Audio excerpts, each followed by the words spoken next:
Hi friends, మనస్మిత స్టోరీస్కి మీ అందరికీ స్వాగతం, సుస్వాగతం. హాయ్ ఫ్రెండ్స్, అందరూ ఏం చేస్తున్నారండి? అందరూ బాగున్నారా? మీరంతా చాలా చాలా బాగుండాలని మనసారా కోరుకుంటోంది మీ మాటే మంత్రం అండ్ స్మిత స్టోరీస్, మీ లక్ష్మి అక్క. సరే, ఈరోజు మనం చదువుకోబోయే కథ ఎవరు గొడ్రాలు. అఖిల స్వరూపులకి అంగరంగ వైభవంగా నిన్ననే పెళ్లి జరిగింది. వాళ్ళిద్దరిది లవ్ మ్యారేజ్. వాళ్ళ ప్రేమాయణం కాలేజీ నుంచి సాగుతూనే ఉంది. ఇద్దరూ సాఫ్ట్వేర్ ఎంప్లాయీస్. ఇద్దరివి దగ్గరలోని పల్లెటూర్లే. బీటెక్ ఒకే కాలేజీలో చదివారు. అక్కడే ప్రేమలో పడ్డారు. అఖిలను చూసిన ఫస్ట్ టైమే ప్రేమలో పడ్డాడు. 2 ఏళ్ల పాటు ప్రేమ అని అఖిల ప్రియ చుట్టూ తిరిగాడు స్వరూప్. అతని ప్రేమ నిజమైందేనని గుర్తించి ఫైనల్ ఇయర్లో ఓకే చెప్పింది అఖిల. ఇద్దరికీ క్యాంపస్లోనే జాబ్ వచ్చింది. కాకపోతే కంపెనీలు మార్పు. 3 ఏళ్ల పాటు జాబ్ చేశాక అఖిల ఇంకొక సంవత్సరం ఆగుదామన్నా నువ్వు కనీసం ముద్దు కూడా ఇవ్వవు, ఇంకా నా వల్ల కాదు నీకు దూరంగా ఉండటం, త్వరగా పెళ్లి చేసుకుందామని పట్టుపట్టి తల్లిదండ్రులకి చెప్పాడు. ఇద్దరి కులాలు ఒకటే. స్వరూప్ వాళ్ళు ఆర్థికంగా చాలా పై స్థాయిలో ఉన్నారు. అఖిల తల్లిదండ్రులు కట్నం ఇవ్వకపోయినా అఖిల మంచి జాబ్ చేస్తుంది. నెలకు 1,00,000 పైనే శాలరీ వస్తుంది. పిల్ల చక్కగా పద్ధతిగా ఉంది. పైగా తమ కొడుకు ప్రేమించాను అంటున్నాడు. వద్దంటే తనకు చెప్పకుండా అయినా చేసుకుంటాడు. నలుగురు నవ్వుతారు. ఒక్క కొడుకు.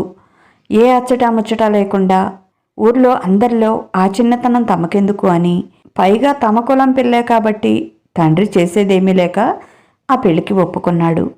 స్వరూప్ తల్లికి మాత్రం ఆ సంబంధం అస్సలు ఇష్టం లేదు.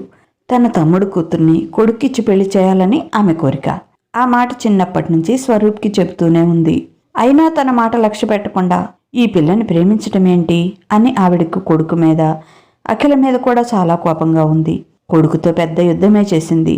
నా మేనకోడల్ని నా ఇంటి కోడలుగా తెచ్చుకుందామనుకుంటే ఇలా ఎవరో ముక్కు మొహం తెలియని పిల్లని ప్రేమించానని అంటున్నావు.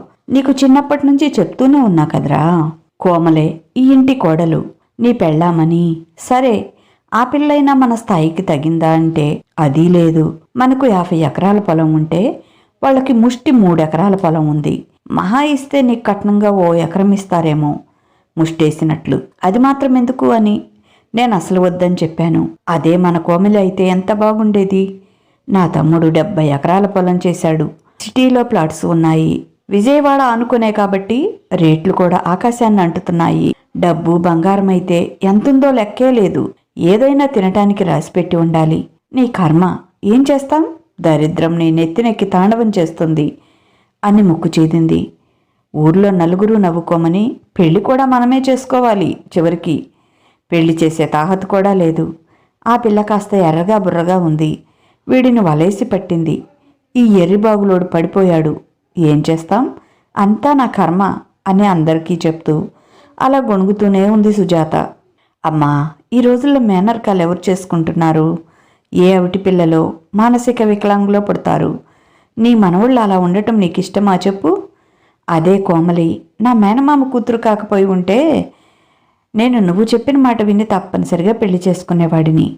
మేనర్కాలు వద్దని డాక్టర్లు నెత్తి నోరు మొత్తుకొని చెప్తున్నారు కదమ్మా. ఏ కాలంలో ఉన్నావు నువ్వు ఇంకా అన్నాడు. స్వరూప్ వాళ్లే ఖర్చు పెట్టి దగ్గరగా ఉన్న సిటీలోని కళ్యాణ మండపంలో ఘనంగా పెళ్లి జరిపించారు. ఆ రోజు చాలా కాస్ట్లీగా అలంకరించిన వారి తోటలో ఉన్న గెస్ట్ హౌస్ రూమ్లో వారి ఫస్ట్ నైట్ ఏర్పాటు చేశారు. స్వరూప్ ఎప్పటి నుంచో అఖిల్ని ముగ్గులోకి లాగాలని చూసినా అఖిల మాత్రం అతన్ని అడుగు దూరంలోనే ఉంచింది. అందుకే మరీ వెయిట్ చేస్తున్నాడు స్వరూప్. అఖిల కూడా ఎదురు చూస్తూనే ఉంది, ఎప్పుడెప్పుడు ఆ క్షణం వస్తుందా అని. పాల గ్లాస్ అఖిల చేతికిచ్చి ఆమెను గదిలోకి నెట్టి తెల్లవారే వరకు అడ్డొచ్చేవాళ్లే లేరు, ఎంజాయ్ చెయ్యి అని చెవిలో చెప్పింది స్నేహితురాలు. వాళ్ళు ఇళ్లకి బయలుదేరారు. సిగ్గుపడుతూ గదిలోకి వెళ్ళిన అఖిల ప్రియని అమాంతం కౌగిలించుకున్నాడు స్వరూప్. ఆమెను ఉక్కిరి బిక్కిరి చేశాడు. ఏంటి స్వరూప్ ఇది, కొంచెమైనా చూసుకునే పని లేదా? చూడు, పాలు మొత్తం శారీ మీద నీ డ్రెస్ మీద పడ్డాయి అంది. అయ్యో అవునా, సారీ బంగారం, నేను చూడలేదు, నేను తుడుస్తానుండు అంటూ టిష్యూతో పాలు తుడుస్తూ, అరే ఇక్కడ కూడా పడ్డాయి, అంటూ ఆమె చీర కొంగు అడ్డం వచ్చినట్లుగా లాగేశాడు. స్వరూప్, ఏంటిది అంది సిగ్గుపడుతూ. అఖిల తన ఎదకు చేతులు అడ్డం పెట్టుకుని, ఇక్కడ పడ్డాయాకి, తుడుస్తున్నాను అంతే అంటూ ఆమె చేతులు తొలగించి ఎద మీద తన చేత్తో తుడుస్తున్నట్లుగా చిన్నగా ప్రెస్ చేస్తుంటే ఆమె అరమోడ్పు కళ్ళతో సిగ్గుపడింది. అతని పెదవులు ఆమె ఎదపైన తాకించాడు. తన్మయత్వంగా కళ్ళు మూసుకొని, స్వరూప్ వద్దు, నాకు సిగ్గేస్తుంది అంది. లేదురా, టిష్యూ పడిపోయింది, అందుకే నా లిప్స్తో క్లీన్ చేస్తున్నాను అన్నాడు. సర్లే, ముందు పాలు తాగు అంటూ గ్లాస్ ఇవ్వబోయింది. ఆమె ముందు మోకాళ్ల మీద కూర్చొని, అరెరే, ఇక్కడ పాలు పడ్డాయి, తాగమనే కదా చెప్పారు, వేస్ట్ చేయకూడదు అంటూ ఆమె ఎదపాయలోంచి కిందికి జారి నాభిలోకి ఇంకుతున్న పాల చుక్కని తన పెదవులతో అందుకొని నాలుకతో క్లీన్ చేస్తుంటే, ఏం చేస్తున్నావురా బాబు, నన్ను చంపేస్తున్నావు అంటూ అతని తలని తన పొట్టకేసి గట్టిగా అదుముకుంది. పాలు తాగమన్నారు కదా అఖీ బేబీ, అందుకే తాగుతున్నాను అంటూ మరింతగా ఆమె నాభిలోతుల్ని తన నాలుకతో కొలుస్తున్నాడు. అతని చర్యకి మెలికలు తిరిగిపోయింది అఖిల. బుజ్జి, ఏం చేస్తున్నావురా, వదలరా అంది మత్తుగా. ఆమెకు మరీ ప్రేమ ఎక్కువైనప్పుడు, మంచి మూడ్లో ఉన్నప్పుడు అలా పిలుస్తుంది బుజ్జి అని. ఇప్పుడు వదిలితే ఎలానే, పాలు చూడు ఇంకా కిందికి కారిపోతున్నాయి అంటూ ఆమె చీర కుచ్చిళ్ళు పట్టుకొని లాగేశాడు. గట్టిగా లాగాడేమో, దానితో పాటు లంగా బొందు తెగి రెండూ కలిసి ఆమె కాళ్ళ దగ్గర కుప్పగా పడ్డాయి. ఓ మగాడి ముందు అలా నగ్నంగా ఉండటానికి, అది తను ప్రాణంగా ప్రేమించి పెళ్లి చేసుకున్న భర్త అయినా సరే సిగ్గుతో చితికిపోయింది అఖిల. తన మొహాన్ని రెండు చేతుల్లో దాచుకుంది. ఇక ఆగలేక ఆమెను ఎత్తుకెళ్ళి బెడ్ మీద పడేశాడు. అఖీ, మై స్వీట్ డార్లింగ్, ఎన్నాళ్ళ నుంచి వెయిట్ చేస్తున్నానో తెలుసా ఈరోజు కోసం అంటూ ఆమె ఒళ్ళంతా ముద్దులు పెడుతూ చిన్నగా కొరుకుతున్నాడు. ఇంత కూడా చూపించకుండా ఊరించి ఊరించి చంపావు కదే ఎన్నాళ్ళ నుంచి, కనీసం ఒక్క ముద్దు కూడా ఇవ్వలేదు. ఈరోజు నాకెవరు అడ్డొస్తారు చెప్పు, నువ్వే అడ్డు చెప్పినా నేను ఆగను, నువ్వు నా హక్కు అంటూ ఆమె ఎదను ఆక్రమించి తన పెదవులకు ఆమె ఎద రుచిని చూపిస్తున్నాడు. ఆ పాలు కంటే ఈ పాలే బాగున్నాయి అని ఆమె చెవిలో గుసగుసలాడుతుంటే, ఛీ పోరా డర్టీ ఫెలో, అన్నీ డబుల్ మీనింగ్స్ వాగుతున్నావు అంటూనే అతని తలని తన ఎదకేసి గట్టిగా హత్తుకుంది. నేను డర్టీ ఫెలోనా, రాక రాక ఇన్నాళ్ళకి దగ్గరకొచ్చి చీపోరా అంటావా, పోతానులే, ఇంకా ఎందుకు దగ్గరికి లాక్కుంటావు అన్నాడు అలిగినట్లుగా. ఎక్కడికి రపోయేది నాటీ బాయ్ అంటూ అతని తలని లాక్కొని అతని నోటికి తన రెండో ఎదని అందించింది. బాగుందా అన్నాడు. చాలా, ఒళ్ళంతా గాలిలో తేలిపోతున్నట్లుంది అంది మత్తుగా అతని జుట్టులోకి వేళ్ళు పోనిచ్చి నిమురుతూ. అందుకేగా ఎప్పుడో కమిట్ అవుదామన్నాను, నా మాటేమైనా వింటావా పెడతావా అన్నాడు చిరుకోపం చూపిస్తూ. ఘాట్లు పడేటట్టు కొరికాడు. గాయం కూడా తీయగానే అనిపిస్తుంది. బా అని తీయగా మూలిగింది. దేనికైనా టైం రావాలిరా బాబు, ఆ టైం ఇప్పుడు వచ్చింది, ఇప్పుడేం చేసినా నేను కాదంటానా అంటూ అతన్ని తన ఎదకేసి మరింత గట్టిగా హత్తుకుంది.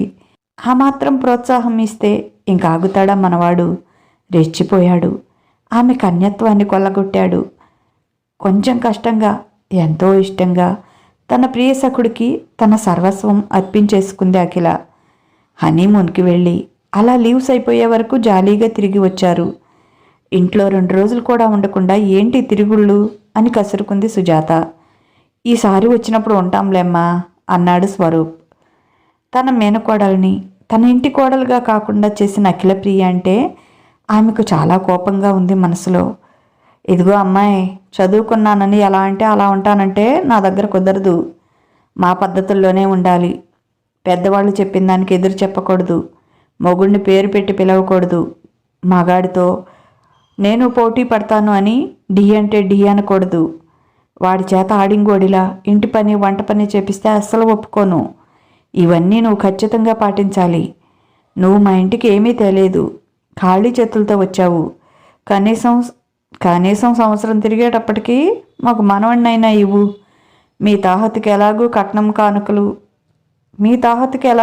కానుకలు డబ్బులు నగలు ఎలాగో తేలేవు.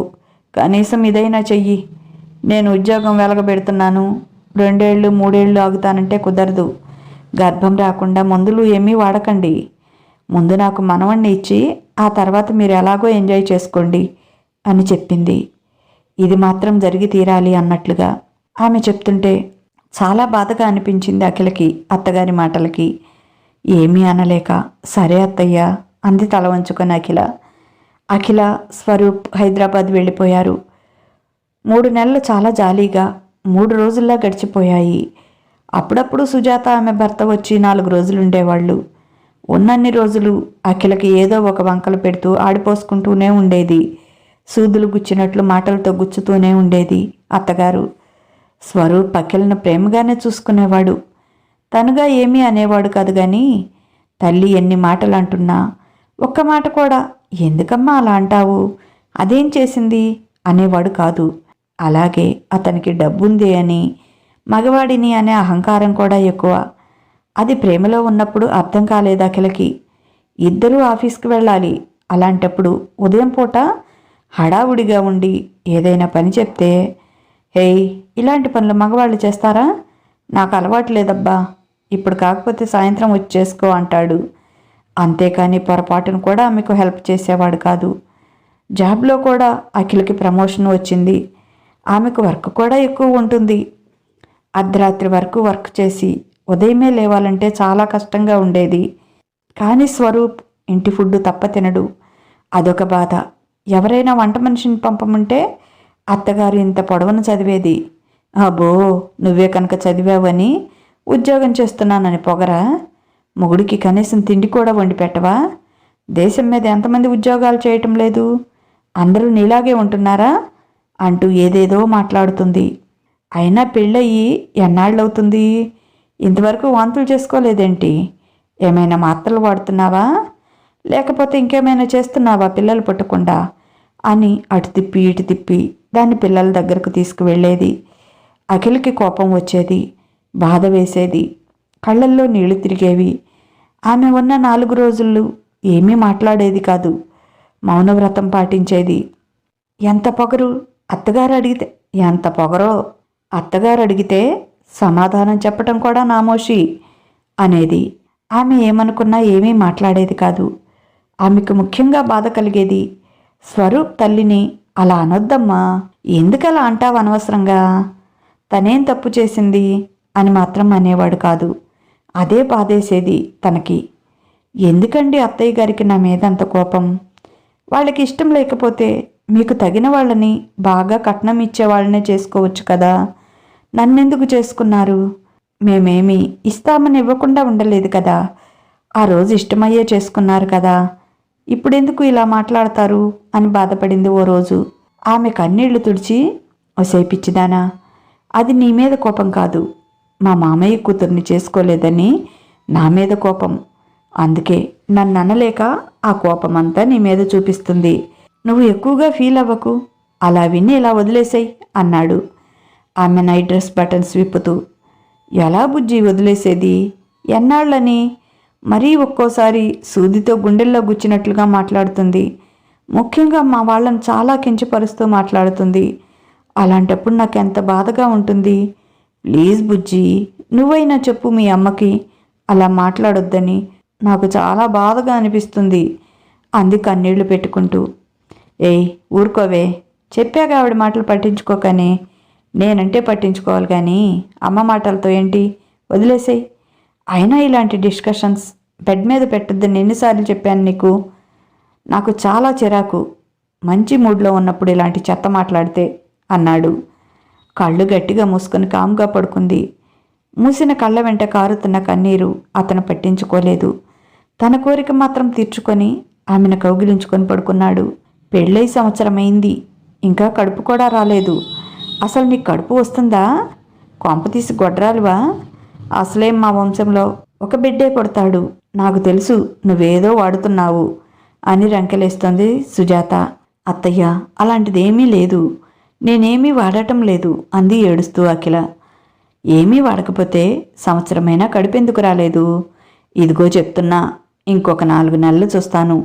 నీకు కనుక కడుపు రాకపోయిందంటే నా కొడుకుతో నీకు విడాకులు ఇప్పించి వాడికి ఇంకో పెళ్లి చేస్తాను. ఇది మాత్రం ఖాయం. ఈసారి మాత్రం నాకెవ్వరూ అడ్డు చెప్పలేరు అని ఇష్టం వచ్చినట్లు మాట్లాడింది. స్వరూప్కి ఏమైనా చెప్తే లైట్ తీసుకో అంటాడు. ఈ మధ్య అతను కూడా అమ్మ గొడవ చేస్తుందిగా, ఓ బిడ్డను కనిస్తే అయిపోతుందిగా. నిజంగానే ఏమైనా వాడుతున్నావా ఏంటి అన్నాడు. ఆశ్చర్యపోతూ చూసింది అతని వైపు. నీకు తెలియకుండా నేనేం వాడతాను? ఎందుకు వాడతాను? మీ అమ్మతో ఇలా తిట్లు తినాలని నాకేమైనా కోరిక అంది కోపంగా. సర్లే, అమ్మకి నేను చెప్తానులే. ఆవిడకి అంతా తొందర. సంవత్సరమేగా అయ్యింది. మనమేమైనా ముసలివాళ్ళమయ్యామా? వాళ్లే పుడతారులే. నేను చెప్తాలే అమ్మకి, నువ్వు ఫీల్ అవ్వకు అన్నాడు. భర్త నుంచి దొరికిన కాస్త ఆదరణకే పొంగిపోయింది అఖిలప్రియ. అవును, సంవత్సరం నుంచి పీరియడ్స్లో తప్ప ప్రతిరోజు సెక్స్లో పాల్గొంటూనే ఉన్నాం. తనకి ఒంట్లో బాగాలేదన్నా కూడా వదలడు స్వరూప్. అతనికి అదో పిచ్చి. అందుకే ఎలా ఉన్నా ఆ మాట కూడా చెప్పదు. జస్ట్ పీరియడ్స్ టైంలోనే తనకి కొంచెం రిలీఫ్గా ఉంటుంది. అత్తగారు అమ్మ చెప్పిన టిప్స్ కూడా పాటిస్తుంది. వెంటనే బాత్రూమ్కి వెళ్ళకపోవటం, కాళ్ళ కింద దిండు పెట్టుకోవటం, ఇలాంటివన్నీ. ఏవేవో వాళ్ళు తినమన్నవి కూడా తింటుంది. ఈ మధ్య అత్తగారు ఏదో నాటుమందు కూడా తెచ్చిచ్చింది. బలవంతంగా అది కూడా తింది. 4 రోజులు వాంతులు కూడా అయ్యాయి. ఏమేమో తాయెత్తులు తెచ్చి కడుతుంది. అఖిలకి మనశ్శాంతి లేకుండా పోయింది. స్వరూప్, హాస్పిటల్కి వెళ్ళి టెస్ట్ చేయించుకుందామా? అసలు నాకెందుకు గర్భం రావటం లేదు అంది. కావాలంటే నువ్వు వెళ్ళి చూపించుకో. నేను చూపించుకునే అవసరం లేదు. నాలో ఎలాంటి లోపం లేదు. నేను పర్ఫెక్ట్ మగాణ్ణి అన్నాడు. దీనికి దానికి సంబంధం లేదని నీకు తెలియదా స్వరూప్? ప్లీజ్ ఒక్కసారి వెళ్దాం అంది. దానికి ఇంతెత్తున లేచాడు స్వరూప్. చెప్తే అర్థం కాదా? అవసరం లేదు అంటే అవసరం లేదు అని. కావాలంటే నువ్వు వెళ్ళి చూపించుకో. మా అమ్మ అన్నట్లు నిజంగానే నువ్వు గొడ్రాలువేమో అన్నాడు కోపంగా. స్వరూప్ ఆ మాట అంటే తట్టుకోలేకపోయింది. అత్తగారు ఎన్ని అంటున్నా పట్టించుకోలేదు. కానీ అతని నోటి నుంచి ఆ మాట రావటం చాలా బాధ అనిపించింది అఖిలకి. ఆ రాత్రంతా ఏడుస్తూనే పడుకుంది. అలాంటి టైంలో కూడా వదిలిపెట్టలేదు స్వరూప్. ఆమె మీద తన ప్రతాపమంతా చూపి, చూసావా నేనెంత పర్ఫెక్ట్ అన్నాడు. అఖిల ఓ గైనకాలజిస్ట్ని కలిసింది. నీలో ఎలాంటి లోపం లేదమ్మా. మీ వారిని కూడా రమ్మను. పిల్లలు పుట్టడం లేదంటే ఇద్దరూ టెస్ట్ చేయించుకోవాలి, కానీ ఒకరే చేయించుకుంటే ఎలా అర్థమవుతుంది అంది. అఖిలకి ఏం చేయాలో అర్థం కాలేదు. ఈ మాట చెప్తే స్వరూప్ ఉగ్రరూపం ఎలా ఉంటుందో తెలుసు. రాత్రి ఆ మాట అన్నందుకే నడుం విరిగేంత హార్ష్గా రొమాన్స్ చేశాడు. చూసావా నేనెంత మగాడినో అన్నాడు. అతని దృష్టిలో అతను పర్ఫెక్ట్ మగాడు. సెక్స్కి పిల్లలు పుట్టకపోవడానికి సంబంధం లేదన్నా వినడు. అతను చదువుకున్న మూర్ఖుడు అని ఇప్పుడే అర్థమవుతోంది. తనలో లోపం లేదని డాక్టర్ చెప్పిందంటే ఏదైనా లోపం ఉంటే అతనిలో ఉండాలి. అతను వచ్చి టెస్ట్ చేయించుకుంటే కనీసం దానికి మెడిసిన్స్ వాడచ్చు. అలా కూడా వినడు. ఏం చెయ్యాలి? ఆవిడ గారు వచ్చి పిల్లలో అని గొడవ చేస్తుంది. నేనేమైనా సతీ సావిత్రిని, సతీ అనసూయనా? మొగుడితో పని లేకుండా పిల్లల్ని కనడానికి? ఈసారి వచ్చినప్పుడు ఆవిడకే చెప్తాను, ఏం చేస్తుందో అనుకుంది. కానీ అంతలోనే ఆలోచనలో పడింది. ఈ మాట చెప్తే స్వరూప్ తట్టుకోగలడా? అతని దృష్టిలో అది చాలా చిన్నతనం. అందుకే రాత్రి అతనికి కోపం వచ్చింది. బాధ కూడా పడ్డాడు. అందుకే ఆ బాధంతా కోపంగా చూపించాడు నా మీద. కానీ నిజం తెలియాలి కదా, ఏం చెయ్యాలి అనుకుంది. ఈసారి అత్తగారు వచ్చి మళ్ళీ మొదలుపెట్టింది. నువ్వు నిజంగానే గొడ్రాలువే. నీకు ఇక పిల్లలు పుట్టరు. నా కొడుకు విడాకులు ఇచ్చి వెళ్ళిపోతల్లి. నేను ఇంకో కోడల్ని తెచ్చుకుంటాను. సంవత్సరం తిరిగేటప్పటికి నా ఇంట్లోకి మనవడు వస్తాడు అని తగులుకుంది. నాలో ఏ లోపమూ లేదు. ఆ లోపం మీద నీ కొడుకులోనే ఉంది అని చెప్పాలనుకుంది. కానీ అది వింటే స్వరూప్ తట్టుకోలేడని అతనికి నిదానంగా చెప్పాలి అనుకుంది. ఏడుస్తూ తన పని తాను చూసుకోసాగింది. చిన్నగా అత్తగారితో పాటు స్వరూప్ కూడా సాగించాడు. నిజంగానే అమ్మ అన్నట్లు నీకు ఇక పిల్లలు పుట్టరేమో అన్నాడు ఓ రోజు. నీకెందుకు అలా అనిపించింది? మీరేగా అన్నారు మనం ఇంకా చిన్నవాళ్ళమే, ఇంకా చాలా టైం ఉంది అని అంది కళ్ళనీళ్లతో. నేను కూడా అలాగే అనుకున్నాను, కానీ నా శక్తి వంచన లేకుండా నేను ప్రయత్నిస్తున్నాను. కానీ నీకు మాత్రం పిల్లలు పుట్టడం లేదంటే నీలో ఏదో లోపం ఉంది ఖచ్చితంగా. అది నీలో లోపమే అన్నాడు. హాస్పిటల్కి వెళ్దాం రండి, తెలుస్తుంది కదా, ఏమైనా మెడిసిన్స్ వాడాలంటే వాడదాం అంది. ఆ మాటకి ఎప్పుడూ రానంత కోపం వచ్చింది స్వరూప్కి. చాచిపెట్టి ఆమె చెంపకేసి కొట్టాడు. అంత దూరాన వెళ్ళిపడింది అఖిల. ఎన్నిసార్లు చెప్పినా అదే వాగుతావు? నాలో ఎలాంటి లోపం లేదు, అది నాకు తెలుసు. ఈ మాట ఇంకొకసారి అన్నావంటే నిలువునా పాతేస్తాను. ఏమీ అనటం లేదు అని మరీ ఇష్టం వచ్చినట్లు వాగుతున్నావు అని ఏదేదో తిట్టి వెళ్ళిపోయాడు. అతని మూర్ఖత్వానికి మందే లేదు.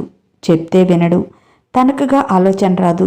చదువుకున్నాడు కదా, ఇంత మూర్ఖంగా ఆలోచిస్తాడేంటి అనుకొని బాధపడింది అఖిల. అతను ఎంత బాధపడినా పట్టుబట్టి హాస్పిటల్కి తీసుకువెళ్ళింది. నాకు ఎలాంటి తేడా లేదు అని రావాలి, ఆ క్షణమే నీకు డివోర్స్ ఇచ్చేస్తాను అన్నాడు కోపంగా. అలాగా, నేను లేకుండా నువ్వు ఉండగలవా అందే అఖిల నవ్వుతూ. అదేనే నీ పొగరు, నీ కొంగు పట్టుకొని తిరుగుతాను కదా, అందుకే నేను అలసైపోయాను అన్నాడు బాధగా. కొంగు పట్టుకొని తిరిగితే ప్రేమ వస్తుంది కానీ అలుసురాదు అంది అతని చెంపపై ముద్దు పెడుతూ. ఇద్దరూ వెళ్ళి టెస్ట్ చేయించుకున్నారు.